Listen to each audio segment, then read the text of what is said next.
You wake up. On the wall by the door, a world map.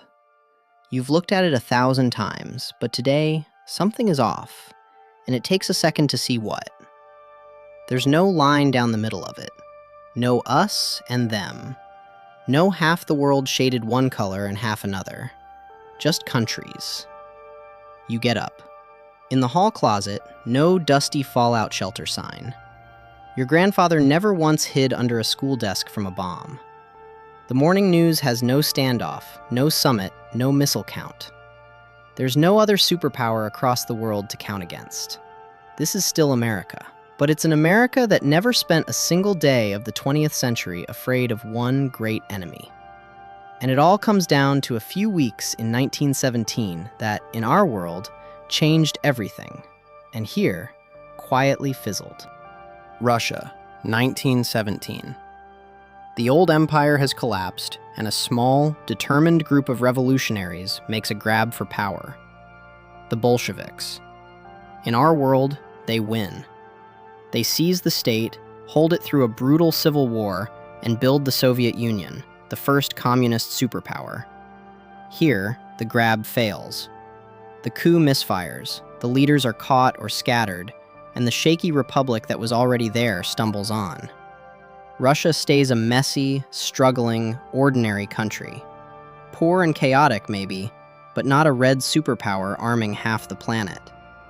And without that one country, communism never gets a giant to carry its flag. The idea stays an idea, not an empire. So there is no Cold War. None. The defining struggle of your parents' whole lives simply never happens. No arms race piling up enough warheads to end the world 10 times over. No wall splitting a city, a continent, a century. No two-superpower planet where every small country is a chess piece one side is trying to win. The single fear that hummed under the whole 20th century, the fear it could all end in a flash, is just not there. There is no Red Scare, no hunt for hidden communists, no blacklists, and un-American never gets its second life. And the wars change. There is no Korea to fight to stop communism, no Vietnam. Your grandfather isn't drafted to hold a line against an idea across the world. That whole generation of wars simply isn't fought.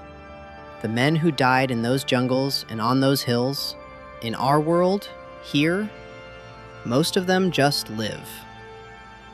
But take the great rivalry away, and you take its engine too. Fear, it turns out, built a lot. There is no frantic race to the moon between two flags. The rockets come slower, or not at all.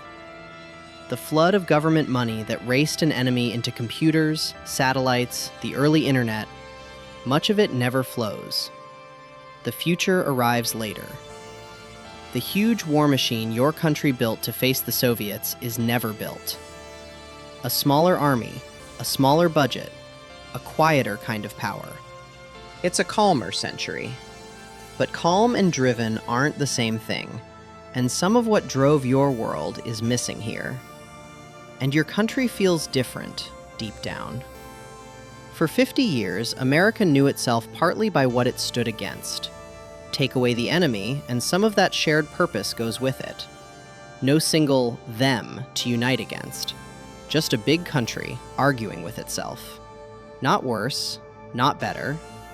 Just untethered from the fear that, in your world, quietly shaped almost everything. And now you're back in your room. The map with no line through it.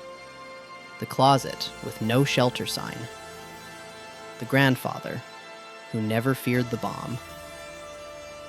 Now you know why. One failed grab for power in 1917, and the enemy that defined your whole world was never born. So here's the question. How much of who you are was built by a fear that here never existed at all? Which world would you rather wake up in? Tell me in the comments, and I'll show you the next one.